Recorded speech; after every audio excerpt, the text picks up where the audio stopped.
Hey everyone, welcome back to Manhwa Expert. If you're new here, we talk manhwa, and everything in between. Today is a big one. We're doing a full 100 title tier list for 2026, and in part 1, we're covering the first 50. Now, if you don't know how tier lists work, it's simple. We're going from the bottom to the top. We start at D tier, the ones you should just skip, and we build all the way up to S tier, which is the absolute best of the best. I've actually read all of these. Some were painful, some were incredible. We're going through all of them, so you don't have to waste time figuring out what's worth reading. All right, let's start at the bottom and work our way up. Okay, D tier first. These are the ones I genuinely recommend skipping. Life is too short, and your reading list is too long. Genius of the unique lineage, flat power fantasy. The mixed supernatural bloodline concept sounds interesting, but the execution is completely uninspired. Logging in 10,000 years into the future, this is basically a copy-paste of better stories, post-apocalyptic elements, plus basic gaming mechanics, and nothing new to say. The Hero Returns, a time regression story that completely loses its momentum within the very first few chapters. It just never recovers.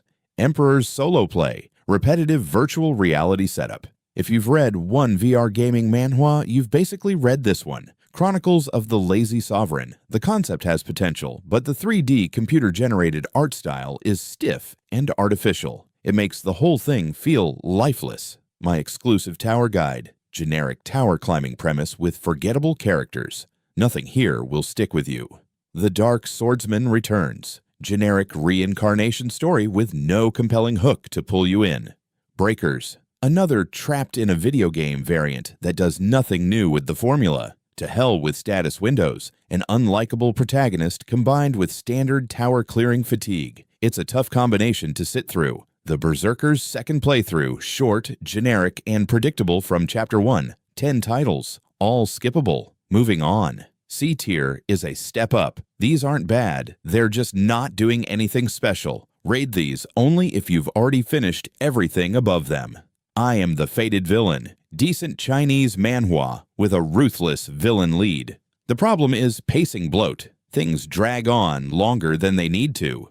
Martial God regresses to level 2. The international world versus world premise is genuinely cool, but the actual progression follows a very standard formula. The fox-eyed villain of the Demon Academy. An author isekai that feels just different enough from regular fantasy to stay interesting. Not amazing, but not boring either. The Tang Clan Chronicles, standard Murim medical apprentice comedy. Light, harmless, and forgettable. Good for when you want something easy. World saving is a skill, a gate/hunter system story that would have stood out a few years ago. In 2026, it's just one of many. Deathbound by Blood, also called Debt Collector, a newer classroom revenge series with solid potential, still finding its footing, but worth keeping an eye on. Okay, the floor is cleared. Now we start getting into actually good territory. B tier is the genre's comfort food. These aren't going to blow your mind, but they're genuinely enjoyable, especially for binge reading on a weekend.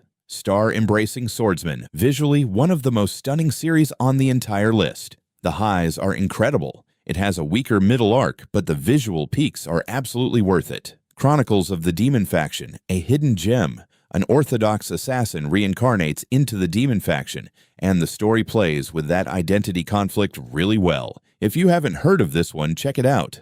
The Wandering Knight's Survival Manual gives off similar energy to the Greatest Estate Developer, focused on wealth building and smart strategy, and it's a lot of fun. Reincarnation of the Fist King. Clean art, solid revenge story. Nothing revolutionary, but it delivers exactly what it promises. Reborn as the Heavenly Demon, classic reincarnated as the family trash trope, executed very consistently. If you love that formula, this one won't disappoint. Necromancer's Evolutionary trait, one of the best Necromancer stories currently running. The art style is distinct, and the progression system is interesting. Terminally ill genius Dark Knight, a game world story with a great twist. The protagonist has a terminal illness countdown. That time pressure adds real stakes. Killer Pietro, gritty, realistic assassin story. No superpowers, no magic, just brutal, grounded action.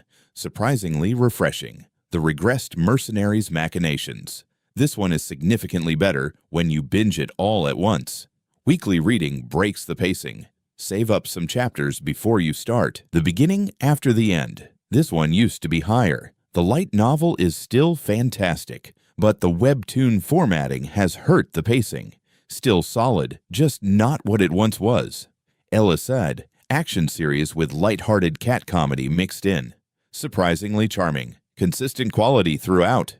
Regressor instruction manual, a classic long-running manipulation and strategy story. Reliable and satisfying every arc. Solo farming in the tower. Look, this isn't for everyone. But if you love cozy slice-of-life content with cute creatures, this scratches that itch perfectly. Magic Academy Genius Blinker. If magic school tropes are your thing, this executes that formula really well. Solo leveling. Ragnarok. Gorgeous art, strong action, and a lot of nostalgia if you love the original. Just know it leans heavily on that nostalgia. Regressor of the Fallen Family. The art isn't the strongest, but the focus on genuine family dynamics and relationships makes it stand out from the crowd. Magic Emperor, also called Devil Butler, the best Chinese manhwa on the entire list. The main character is manipulative and clever, and the story keeps you guessing. Warrior High School, solid Dungeon Academy setting with great side characters. The relationships genuinely carry this one.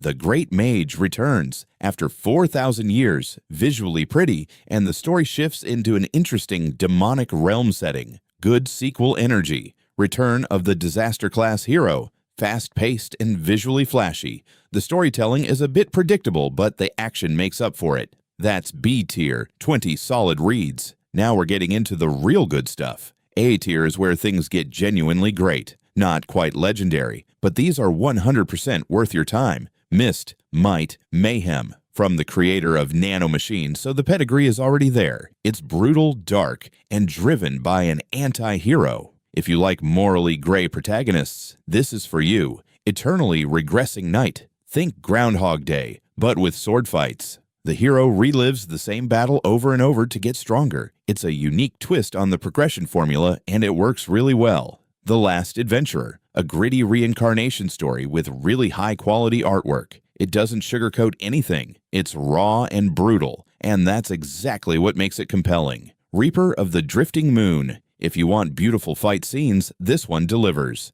The visuals are stunning, and the combat is incredibly polished. The Night King Who Returned with a God. Imagine a Superman-level, overpowered knight, but the story has great comedic timing. It's fun without being shallow.